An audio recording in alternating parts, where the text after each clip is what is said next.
Okay, so good afternoon and welcome to day 2 of the King's Africa Week. And also this is the second keynote lecture of this week's events during King's Africa Week. My name is Shuvai Nyoni and I'm the director of the African Leadership Center.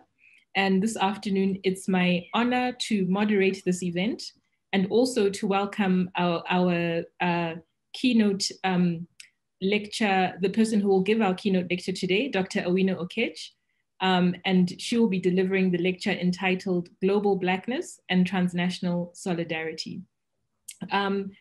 Before I go on to introduce Dr. Okech, I will just give a few housekeeping announcements and a bit of information. The lecture today will be about 30 minutes. And that will be followed by a Q&A session, a question and answer session. For those who have questions and comments, please feel free to put them into the chat box, the Q&A box. When we come to that time in the program, I will be feeding those and sharing those with Dr. Okech for her responses. Also to let you know that this afternoon session is being recorded and it will be available on YouTube hopefully by tomorrow or after tomorrow, but certainly by the end of this Africa Week for those who would want to, to watch it again or to share it with others who have not been able to join us today. So allow me to proceed with an introduction of Dr. Okech. Dr. Okech is well known to many of us, but I must read and share her bio with you. Dr. Awino Okech teaches at the Center for Gender Studies at the School of Oriental and African Studies. Her teaching and research interests lie in the nexus between gender, sexuality, and nation-state making projects as they occur in conflict and post-conflict societies. Dr. Okech anchors her broader political work in feminist movement support organizations in Africa, as well as contributing to building the next generation of peace and security scholars through the African Leadership Center. And so we at the African Leadership Center have a very close relationship with Dr. Okech that we are really excited about and excited about all the work she puts into nurturing this next generation. This afternoon, Dr. Okech will be talking to us about global Blackness and transnational solidarity, which is very timely, also given that it is Black History Month and there are several commemorations. I won't read too much about the description that you all would have seen when this event was advertised, but safe to say that this particular moment we find ourselves in history, or this moment in time, resonates very deeply with Pan-African calls for the unification of people of African descent. In this keynote, Dr. Okech is going to develop some ideas she originally articulated in a SOAS lecture in the past summer to help us or provoke us to think through how global Blackness and transnational solidarity can frame collective efforts needed to dislodge the pillars of systemic racism. Now, throughout this week, throughout this King's Africa Week, we will hear many related conversations and participate in many similar conversations. And I'm looking forward to hearing Dr. Okech speak and to draw out some of these ideas and hopefully spark some and provoke us to deeper reflections on some of these issues. So Dr. Okech, over to you. You have 30 minutes. Thank you very much. Thank you. Thank you very much, Shuvai, and to the ALC for this invitation. And also congratulations once again for the Africa Week and what has been what I would consider a stellar cast of presentations and keynote addresses. I attended Dr. Murunga's as well as Professor Olusegun's conversation yesterday evening. So I will be building on what the other two keynote speakers have already talked about. I also want to thank you for offering me the opportunity to develop ideas that I tentatively began to explore in the summer when I gave this lecture by the same title as part of our SOAS alumni series events. And so what you will be experiencing today is perhaps a deepening of conversations that already began and zeroing in on some very specific sets of experiences that I think can enhance what I'm naming transnational solidarity with global Blackness at its root. So one of the things that I believe we're all very familiar with is that the resurgence of the movement for Black lives has definitely reframed global debates on racialization and racism, but much more specifically on anti-Blackness as the most pernicious form of racism. What I hope to do in this keynote is not necessarily to attend to a deconstruction of Blackness and race as a construct, because this is analysis that has extensively been developed by other scholars. But my focus here is on a notion of Blackness that draws on historical connections between Black people of African descent across the African diaspora. In doing so, I developed the idea of transnational solidarity by continuing with the thread that catalyzed this moment, which is police brutality in the US. I draw on the manifestations of anti-Blackness as they occur through surveillance, criminalization, securitization of Black people. And it is this shared experience of carcerality that is not only linked to how Black bodies are policed nationally, but it's also manifest in migration regimes, neo-nationalist and fascist agendas that are gaining ground across the globe. When I speak about carcerality, what I'm talking about is the collision of ideological, economic policy, legislative initiatives that are designed to grow punitive legal apparatus, to frame how governments understand, use, and respond to, as well as create crime in contemporary society.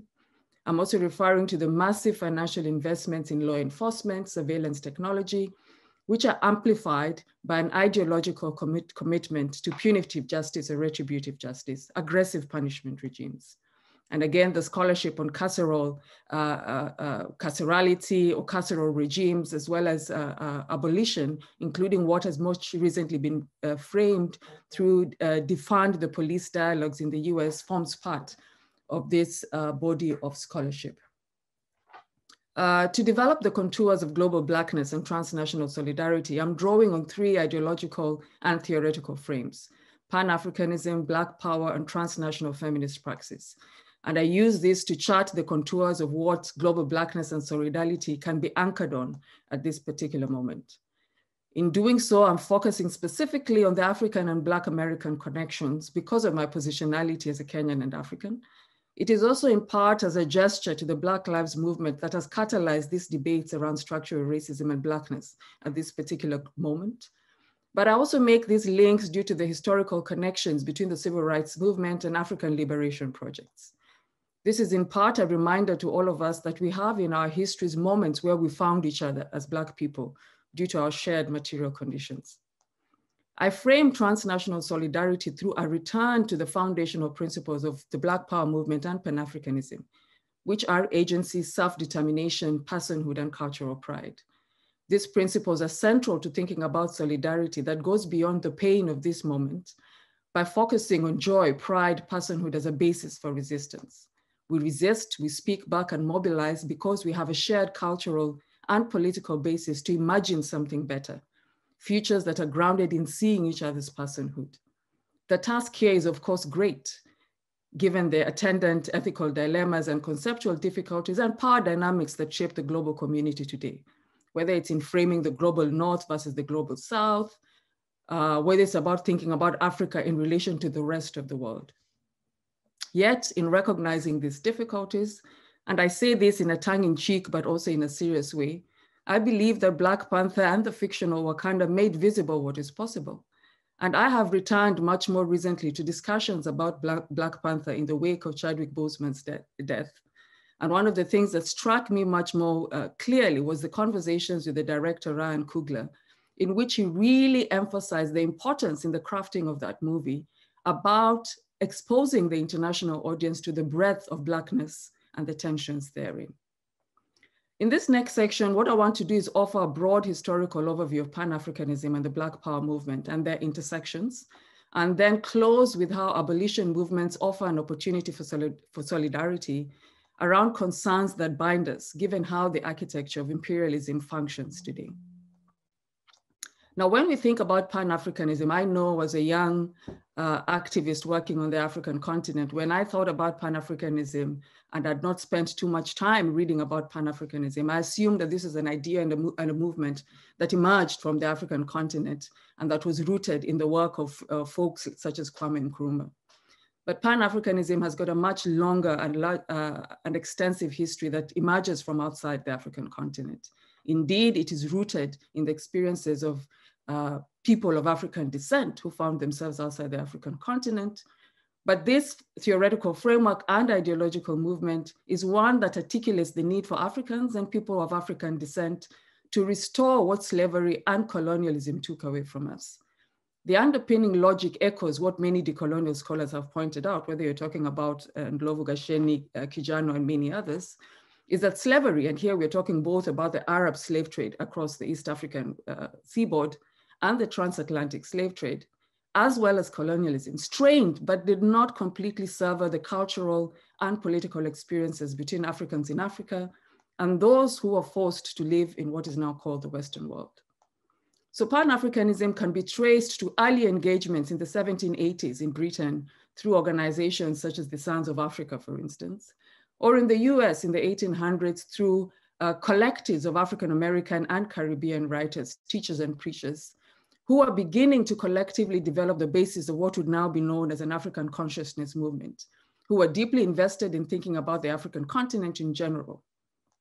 So by the time that we see Pan-Africanism as an ideal being invoked in the 1900 conference in London, and the later theoretical contours developed by W.E. Du Bois and others, there are much earlier manifestations or roots of Pan-Africanism that already began in the UK as well as in the US.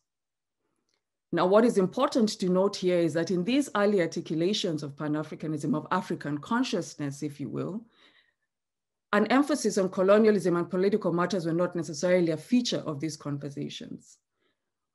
Primarily, these articulations of African consciousness were primarily concerned with expressing the ideas, expressing the views of Africans and their descendants, formerly enslaved Africans and their descendants, who viewed themselves as temporary settlers in the US and in the UK, and saw the African continent as a place of their return, a kinship. It was the illustration of a kinship to the motherland.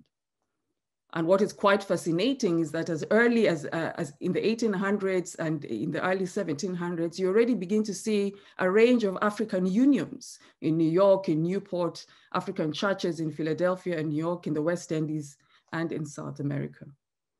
But from the 1900s, you begin to see Pan-Africanism expand towards a direct political demand against colonialism in Africa.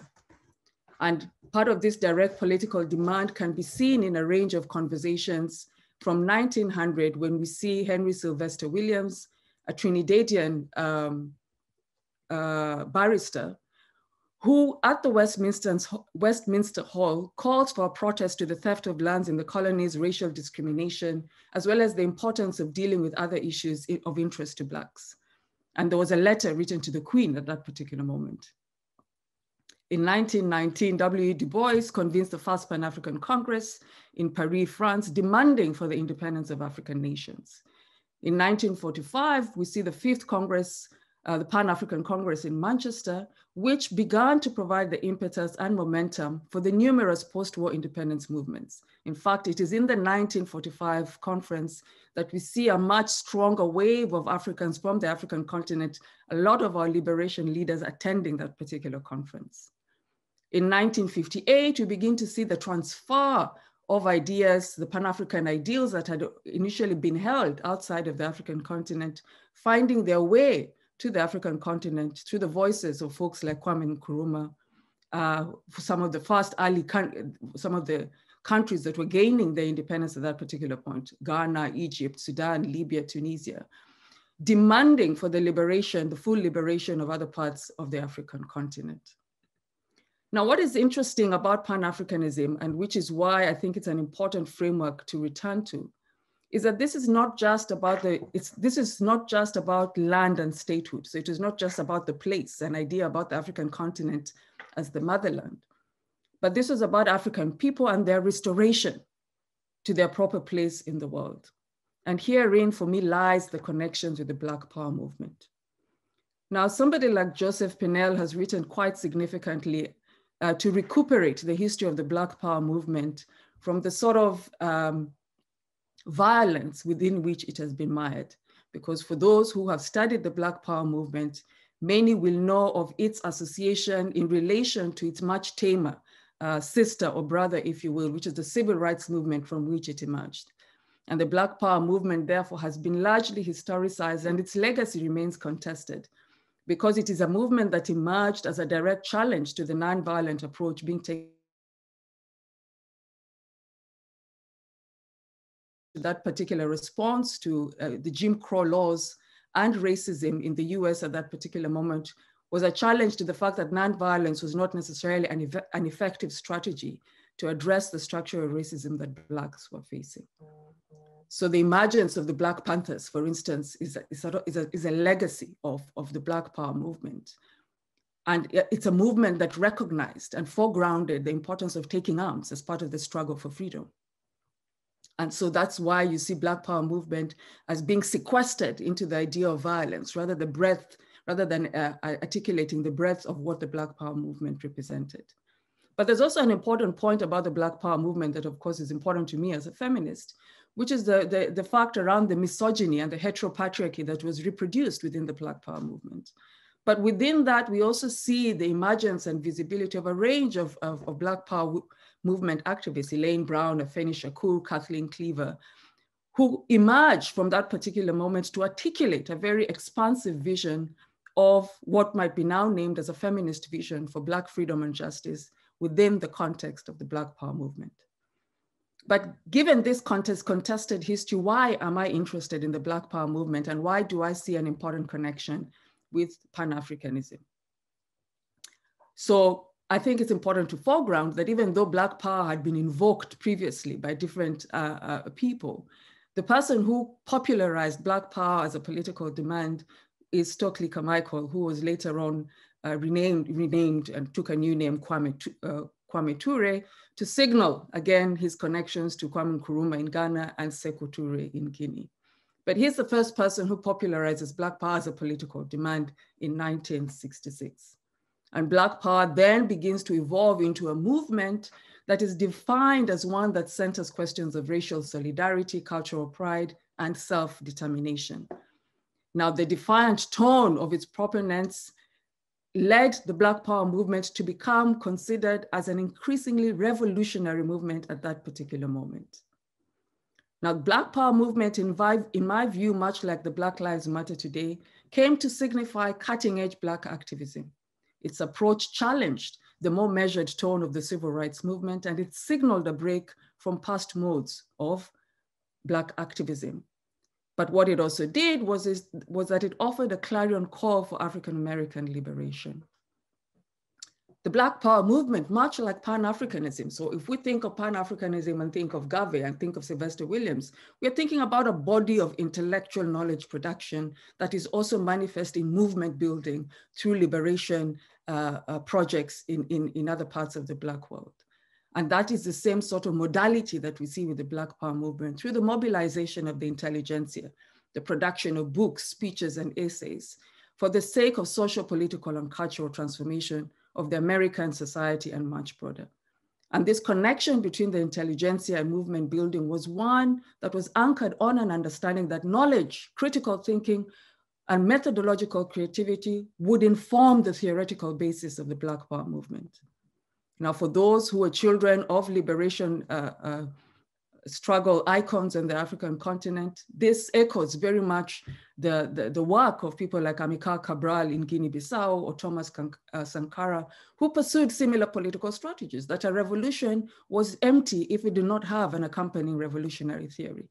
And that the commitment to thinking about the strategies for change and transformation and the logic that shaped change and transformation was as critical as the numbers and the bodies and the armed struggle that would have been waged for the liberation of African nations or African peoples. But an interesting one for those of us sitting here in the UK and in the US was the convergence between the Black Power movement and the proponents of Black studies in American universities. So in the 60s, we see this move and a push for Black studies across American universities, And the argument for this scholarship was largely because it was, again, to underscore the importance of scholarship serving a larger justice agenda and to simultaneously promote community building through think tanks and study groups. But finally, and this is the most important point for me, is that we see Black power activists in the 60s being inspired and invigorated by anti-colonial uprisings that are happening on the African continent, in Cuba, and in other parts of Latin America. So as the civil rights movement is raging in the US, independence is coming to the African continent. A number of African countries are regaining their independence from colonial rulers. And you begin to see the sort of coalition of action between civil rights movements actors to protest events that are happening across the African continent. Most notable here is that folks such as Maya Angelou, May Mallory demonstrated on the floor of the United Nations against the assassination of Patrice Lumumba. Patrice Lumumba was held as somebody who was heroic because he defied American foreign policy by promoting African autonomy in world affairs. One of the ones that intrigues me the most, largely because it is connected to my own country, is in 1968, we see a move in a small town in East Palo Alto in San Francisco Bay in California, and a demand to rename the East Palo Alto to be called Kenyatta or Kenya. There was a sort of debate around whether to call it Kenyatta or Kenya. And there's actually a place in East Palo Alto, I believe, called Nairobi, I believe. And again, this was about an attempt by residents of that particular community who were predominantly African-American, who wanted and who were being inspired by liberation leaders on the African continent, and who wanted their communities to represent what they felt was a true, authentic, if you will, articulation of their identity. So in the 1960s, we are seeing very, very strong and clear connections between the civil rights movement and the African continent liberation struggles. We are seeing inspiration, we are seeing a reinvigoration and conversations that are happening, even though not directly, but indirectly. A desire to build study communities that are seeking to learn from, listen to, and make connections between the African-American experience in the US and the Black experience on the African continent.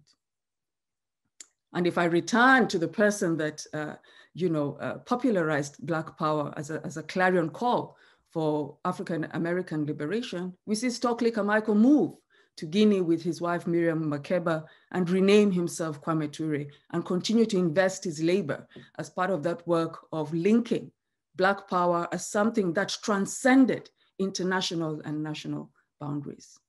So in essence, in my view, Black power, much like Pan-Africanism, was internationalist in orientation. It challenged the scope of liberalism and the practice of democracy at a local, regional, and national level. And it was rooted in understanding or holding this idea of self-determination at its center. I would argue that much like Pan-Africanism, Black power movement transformed the struggles for racial justice through a quest for social, political, cultural, and economic transformation. And it held a very expansive vision of citizenship by linking both the civil rights movement in the United States and liberation struggles in the Third World. Now, Pan-Africanism and Black power, for me, illustrates modes of political mobilization that center personhood and agency. And these are very important things when we think about the events that have brought us here to center anti-Blackness in the ways in which we are doing now, where personhood is something that has totally escaped the way in which Black people experience the world today. Self-determination and agency. And these are political and ideological frames that have that at their center. When we talk about cultural and racial pride, that is what is at the center of it. Where is the agency of Black people? Do we see Black people as people, or do we see them as merely machines, a cog in the wheel of the empire, a cog in the wheel of the capitalist machinery, as labor to be mobilized, as criminals to be sequestered and abused with any sort of repercussions? Now, I think it's important to note that even though both of these movements arise in relation to whiteness, in speaking back to racism, in speaking back to a political and social condition in which the absence of that self-determination did not exist, I think that that in itself allows us to recoup the ideas about racial pride, the ideas about self-determination and agency in ways that are quite powerful, because it forces us to excavate the possibilities of what it is that we can sort of coalesce and build together, even though the system that has set up to think deeply about this is one that takes that away from us as a people. So let me now move into thinking through if these are modes of analysis, if these are frameworks that anchor very important theoretical and ideological ideas around how to mobilize, transform, and build transnational connections. If we think about this moment that we find ourselves now, what would be the underpinnings of that solidarity as we work towards greater Black solidarity across the globe? Recognizing, as we all do, that Blackness travels very differently across the globe. Our experiences of Blackness will differ based on our class and gender positionings, that is without a doubt.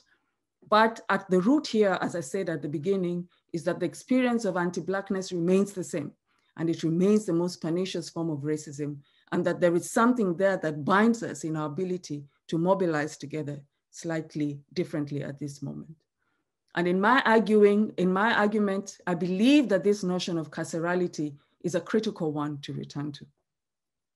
Recognizing, of course, that if we are seeking to build a transnational praxis, and here is where I want to return to transnational feminist scholars who have thought quite extensively about the challenges of working transnationally without reproducing the same power dynamics that we are seeking to sort of unsettle as part of our struggles for freedom, that we must not only think about concrete strategies and models, but we must also think deeply about the sort of conceptual difficulties and dilemmas and work through those as we build together around concrete strategies to achieve transformation.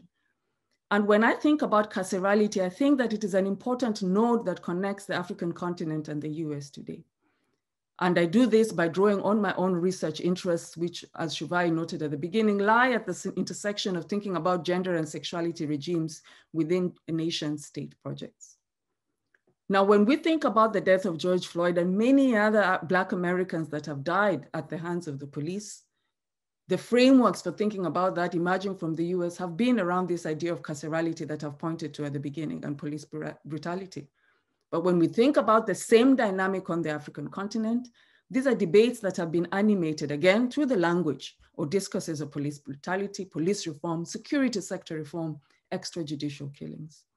At this particular moment, for those of us who are of African descent or who are allies of Africans and of the African continent, we are watching the protests that are being led by young people on the streets of Nigeria around the abolition of the Special Anti-Robbery Squad, SOAS, and SOAS. That is the hashtag that has been going around social media and that has accompanied what we visually see as people who are not in Nigeria around that project of pushing a deeper conversation around security, pushing a deeper conversation about what security means and looks like for people, and how the infrastructure that provides security should be responsive to those it's argued to serve.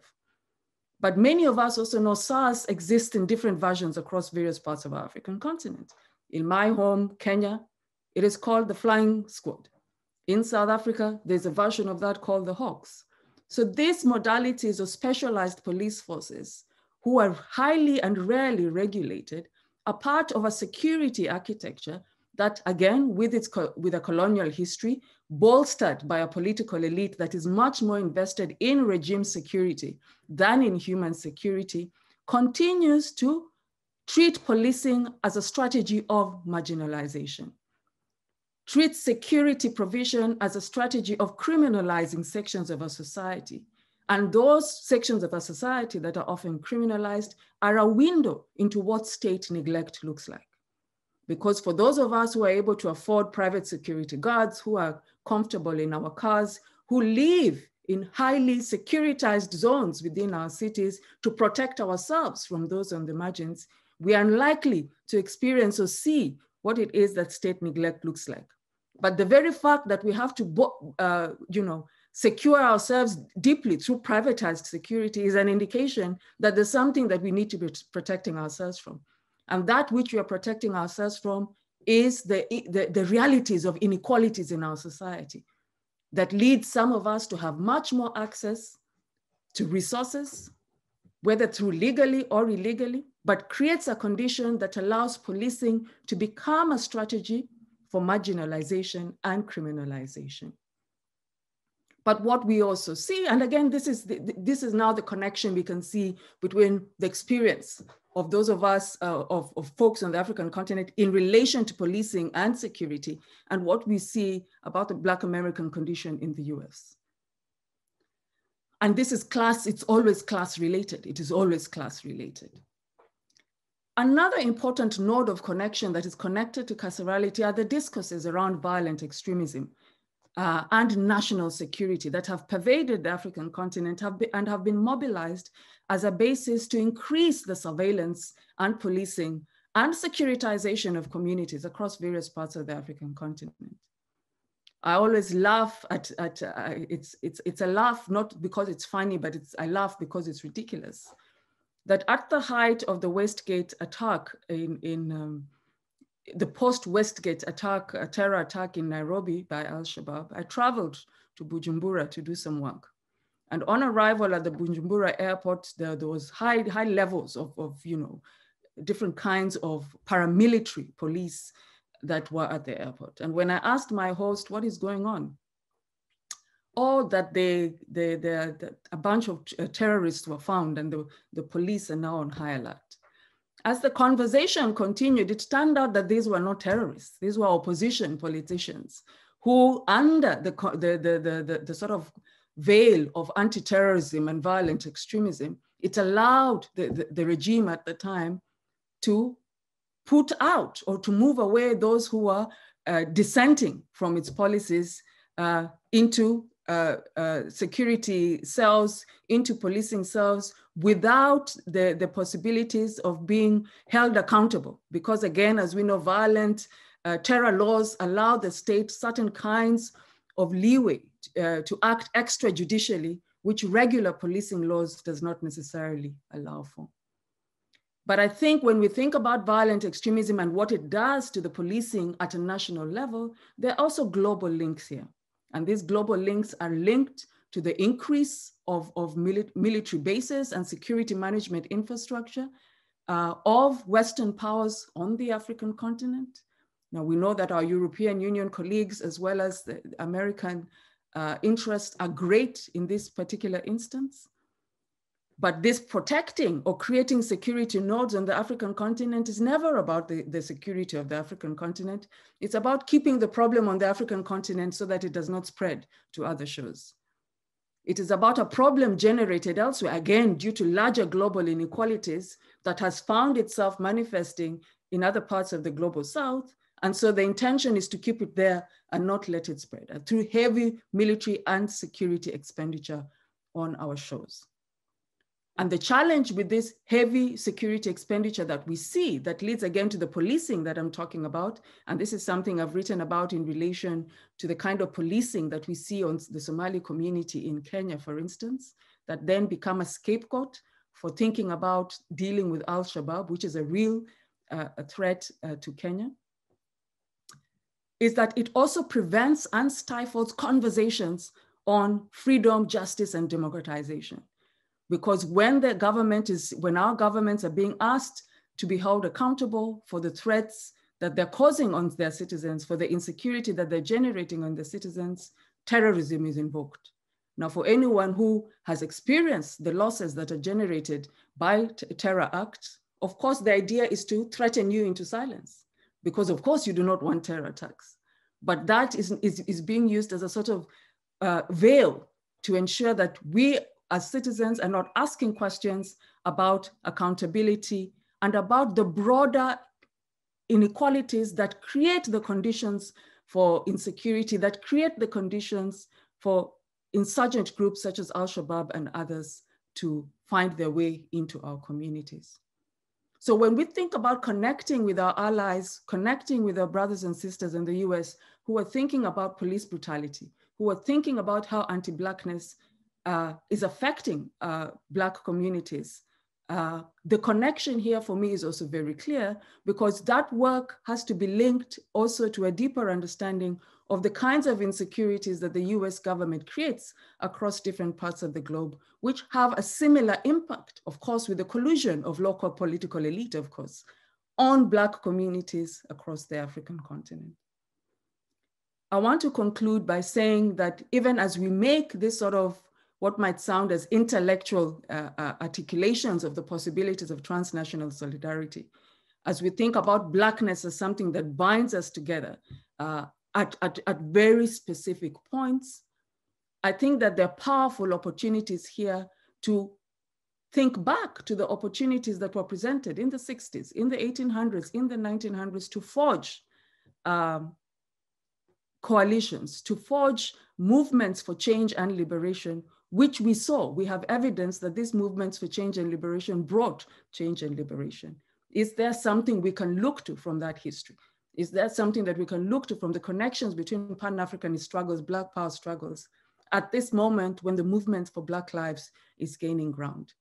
Does carcerality, does thinking about carcerality in its broadness and how it manifests across the globe and its links with imperialism offer that opportunity for us to forge better ties as Black people across the globe? Thank you so much.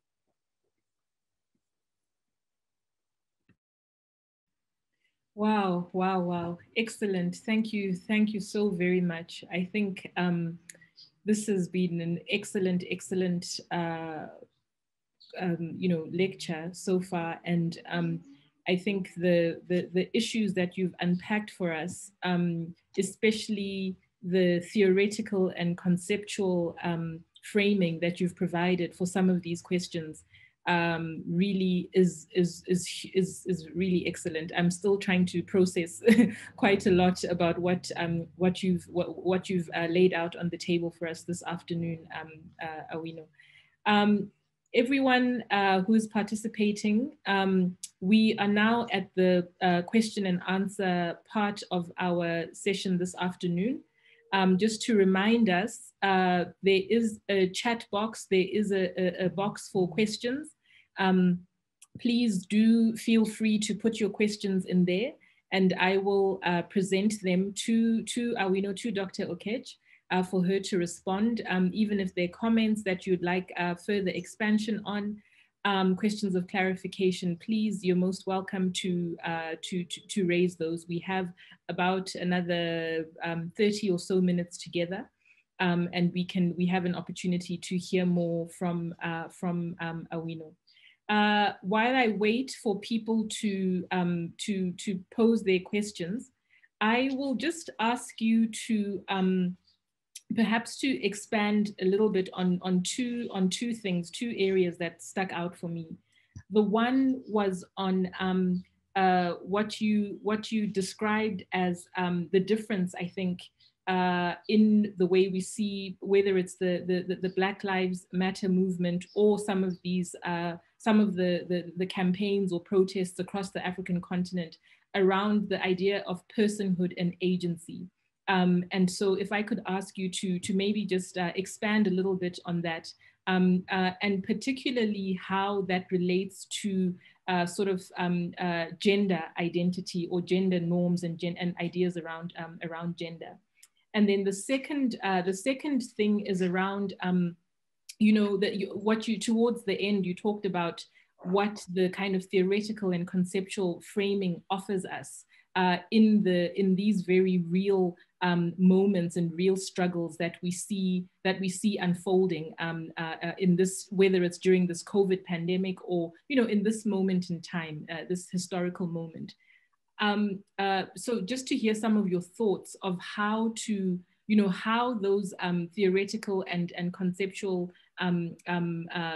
underpinnings can be brought to bear. So for instance, if you are talking about, young people in Kenya or young people in Nigeria on the streets today, or young people in Zimbabwe with Zimbabwean Lives Matter. So those are just two questions to start off with, and to encourage participants, please do put your questions in the boxes. Thanks. Thank you. So, you know, when I think about personhood, and specifically you're talking about, you know, unpacking, or rather offering a gender analysis of personhood, I would go to what, you know, some of you may be familiar, which is the sort of invocation of second-class citizenship. And in contexts where class systems shape how you experience your society. So whether doors are opened for you in a particular school, you know, I now understand the UK a little bit more since I've lived here, which is that when you live in particular areas, you have access to particular kinds of schools. So that zoning is also about the resources that allow you to live in that zone. And having access to those schools means that your chances in life therefore become better because of the name of your school. That's why a lot of our people are running to go and get degrees from Oxford and Cambridge. And no, please go and get them by all means, right? But it's this sort of life outcomes that are conditioned on the structures that the society have set to signal that people who hold particular kinds of class-based distinctions then acquire more personhood. So poor people or people who are, you know, of lower income status are therefore not considered people, because your communities or your families do not necessarily have the sort of economic resources to be able to fight for your rights in the same way, which somebody who has more access to resources will be able to fight for you so that your personhood is seen. A police officer will be intimidated by your Mercedes-Benz or your Range Rover because they see that and they see money. They see money, they see power. They see somebody on a bicycle, they see somebody on the foot, they know that you can do nothing to them. But these are class structures which shape our societies. And this therefore also translates to the second-class citizenship of women and girls in our societies that then frame how conversations about our personhood begins to matter. So whether you're talking about violence against women or other kinds of experiences of gender. And this is the point that has also been made by quite a number of African-American activists, most notably Kimberly Crenshaw, through her organization has been talking about this in terms of also giving or signaling the number of Black women who have died at the hands of police. Because while it has been important to recognize the disproportionate impact of police brutality on Black men because of the construction, the gendered construction of Black men as criminals, right? So as a threat, again, this is very gendered, it's a gendered construction because again of historical patriarchal ideas of protectors and all of this, you know, stuff that we acquire in the world about who does what in relation to our gender roles. But that does not mean that police brutality has not affected Black women in the US. It does not mean that even when we think about police brutality across different parts of the world, that it has not affected women in the same way. Yes, there's a disproportionate impact because of gender norms in terms of how masculinities are constructed. But even when we talk about conversations around women human rights defenders on the African continent and in Latin America, particularly folks who are doing work on environmental justice, who are challenging corporate power, we are beginning to see, and the Special Rapporteur for Human Rights Defenders actually did a report around this, I think about 2 years ago, talking about the increasing threat to women human rights defenders as a result of the work that they're doing. And the differences in how the threats to women and men are manifested, whether it's by state or non-state actors, based on the nature of the work that they're doing. So this is something that I would flag in relation to personhood and what that looks like on a day-to-day basis. It's really about respect. It's really about people thinking that you're worth something and that you're worth paying attention to and that your life matters. So when we talk about Black Lives Matter, it's really a deep invocation of personhood, that you cannot go around killing Black people thinking that their lives don't matter. When that policeman was standing on George Floyd's neck here in public view, he did not think that life mattered. That's a question of personhood. When we talk about the theoretical and ideological basis for this work, and again, this goes back to a generation of movement building that I can see slowly, very slowly beginning to come back, which was about conscientization, right?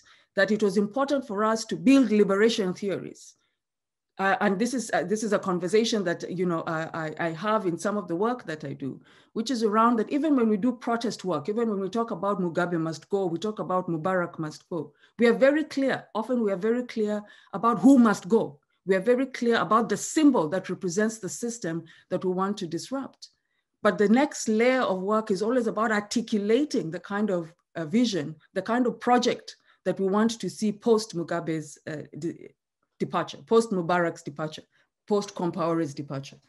And that work of articulating a vision for change and transformation can only be rooted if you have a clear vision for change.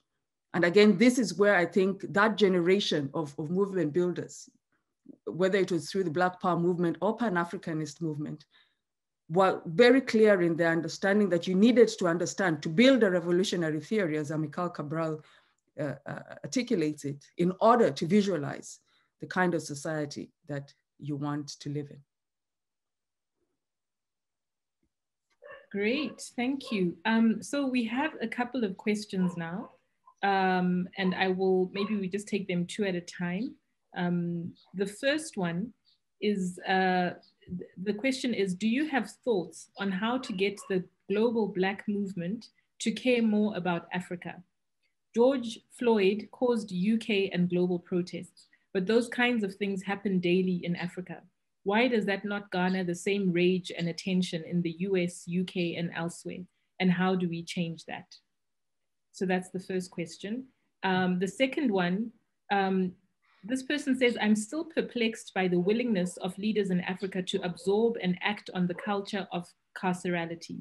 It implies that they have been divorced from their Black identity and ally instead with class and power. Perhaps identity Black movements such as BLM can help with political changes at the elite levels. Is this happening? Mm-hmm. So I'll leave it there for now.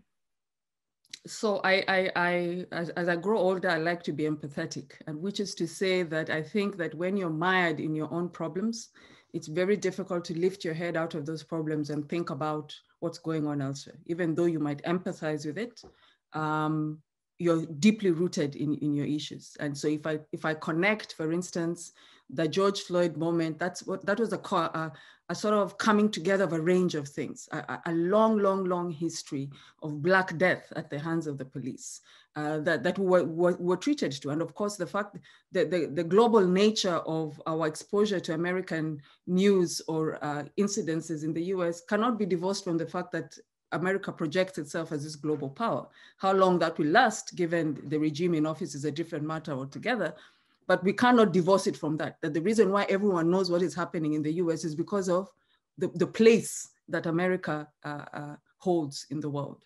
The financial architecture that ensures that when those who have money buy their decoders, you have CNN, so there's all those sets of things that are coming together in ensuring that particular ideas are much more projected globally. But there's also a racialized idea, right?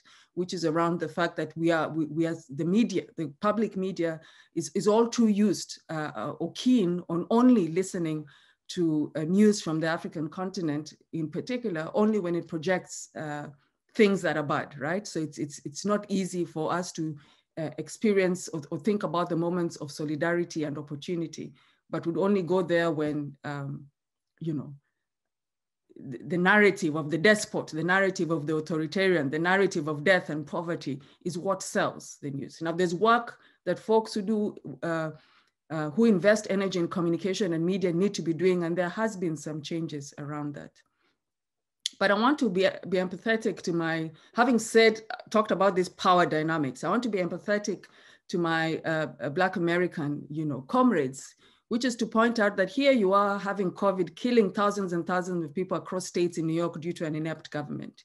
Here you are listening and watching the continuity of struggles for structural racism that continue to be arising because of the ineptitude of the government, but also because of the politics of the leader in office at that particular moment. You're also facing an election in which there's an opportunity to mobilize these very sets of dynamics, the ineptitude of government in dealing with COVID-19, the very experiences of structural racism, to push a groundswell towards getting Trump out of office. And I'm sure there's also a broader embarrassment, and I say this with much empathy to my American sisters and brothers, you know, of how America let, you know, Trump become the president of the US, right? And so I think that when you're stuck deeply in these sets of issues, it's very difficult to look out and see what are the possibilities that exist, you know, for us to begin to connect these conversations and struggles globally. So that's one thing that I would like to say. The second thing that I'd like to say is that conversations about extrajudicial killings and police brutality have been going on the African continent for a very long time.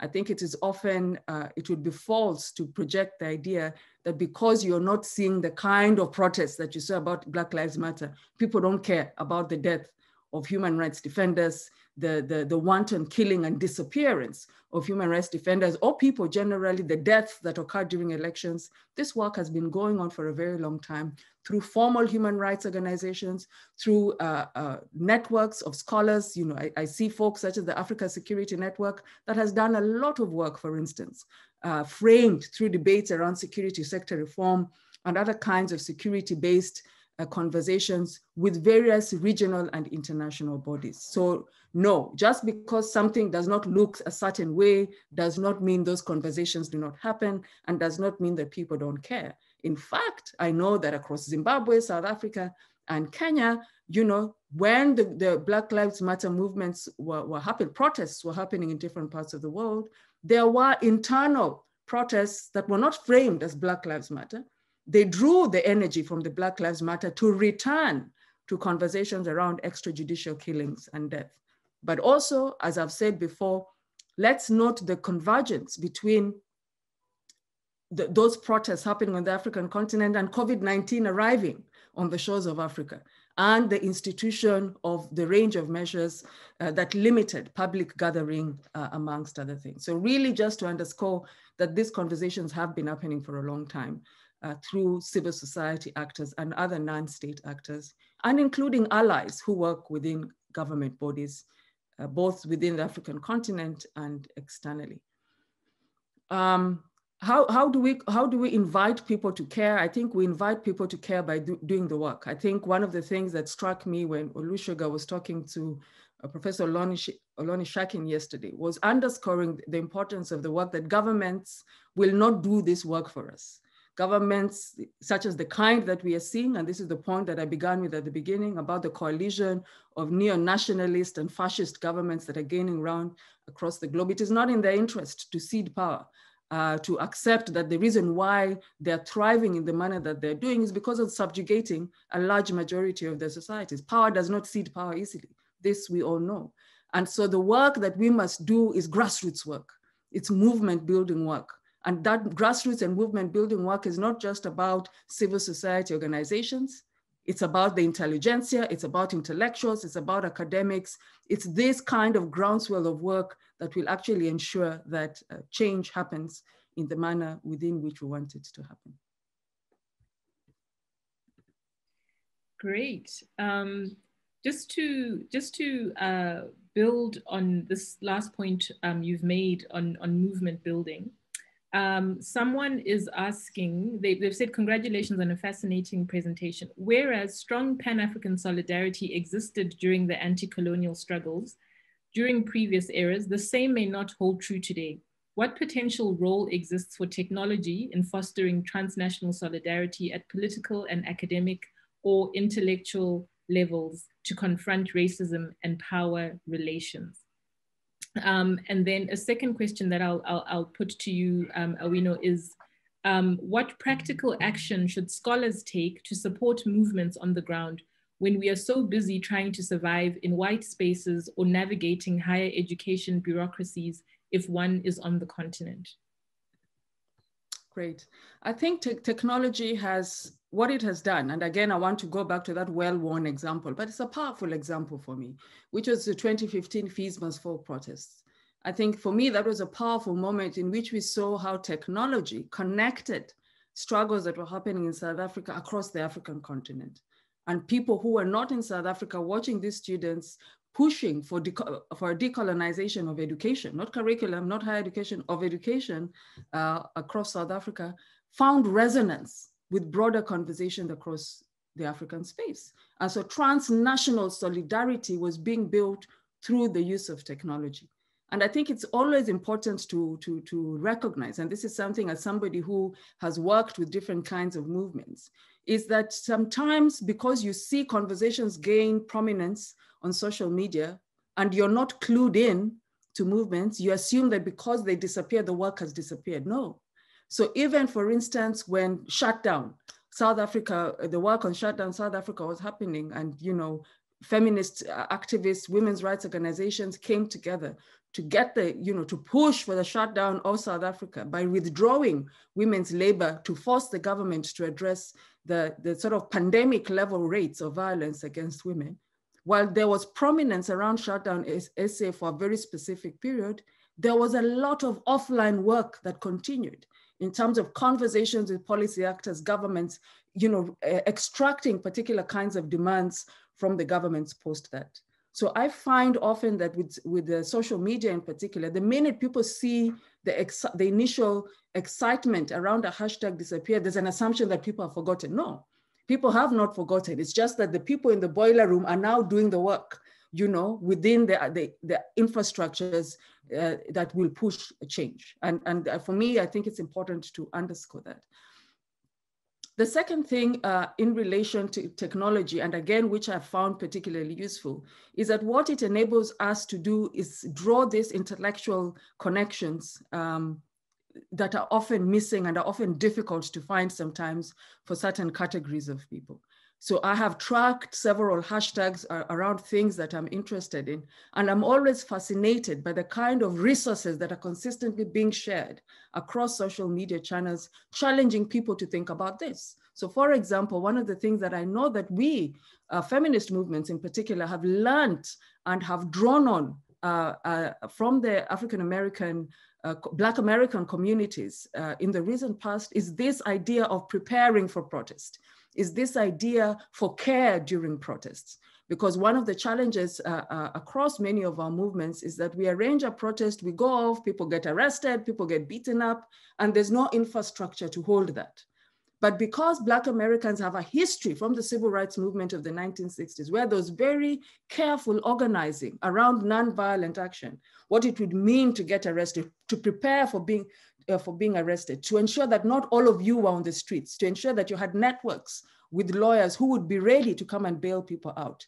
I am seeing those lessons being transferred into the way in which protests are now organized across different parts of the African continent to ensure that safety and community is an integral part of how we think about change and transformation.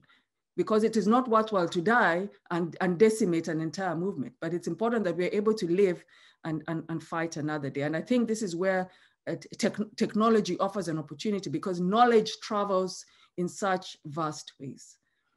I think in relation to the academic community, and again, I want to go back to the idea of Blackness here when I talk about academic contributions.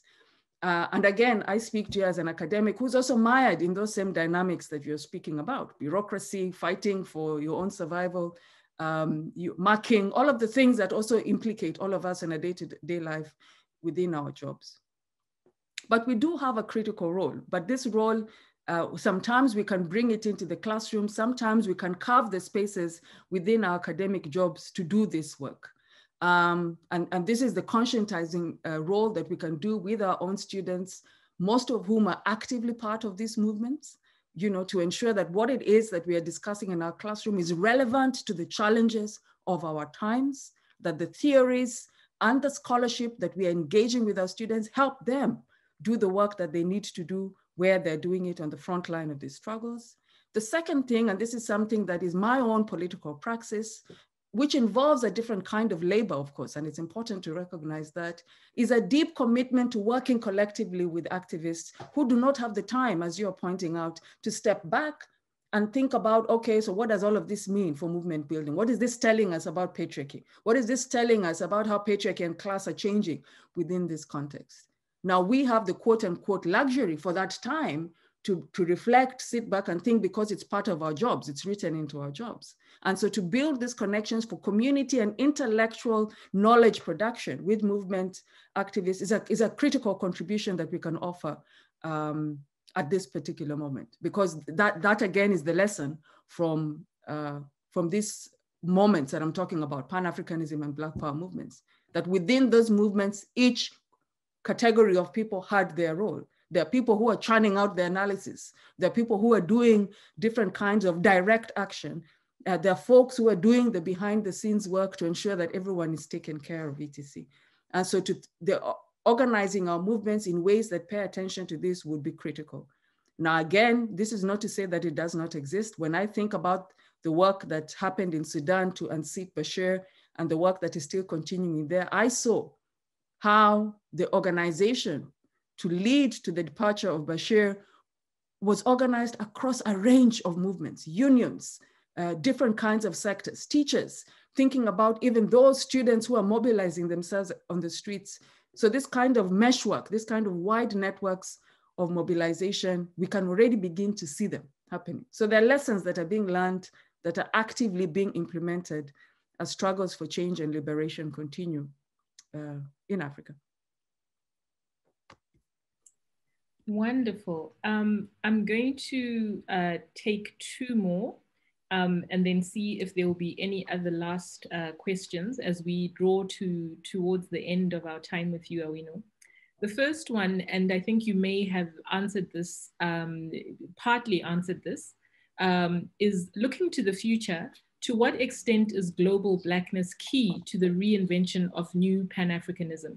How is global Blackness also a generational mission? Then the second one, you made a significant point about the significance of ideas to accompany movement building, and especially around which solidarity can be coalesced. In the Black Lives Matter movement and in the End SARS protests in Nigeria, we see an important role for artists, so musicians, actors, etc., especially, and how their support and participation, especially with the expansive reach of social media, has been important for gaining momentum.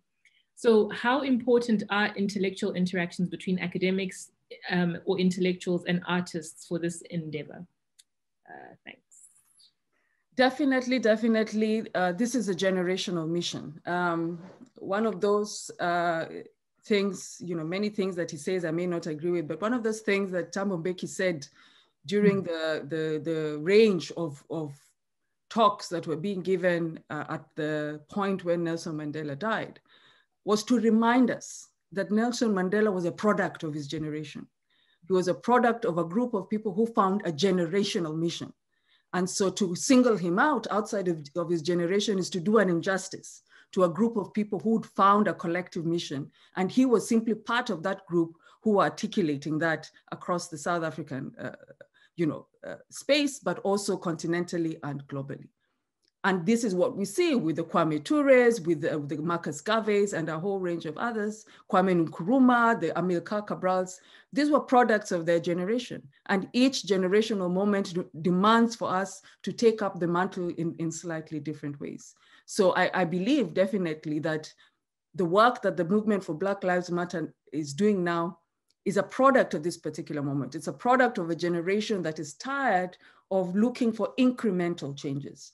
It's a product of a generation that is looking for radical opportunities for transformation. Our job, since some of us have crossed over a little bit onto the other side, is to bring this sort of sets of experiences from the past to draw. Because one of my own personal challenges with younger people is often this idea of seeming like we are reinventing the wheel, right? We are always having conversations as though these conversations have not been had previously, as though there are no lessons from others that we can actually actively pull on in order to build on the work that we're doing right now.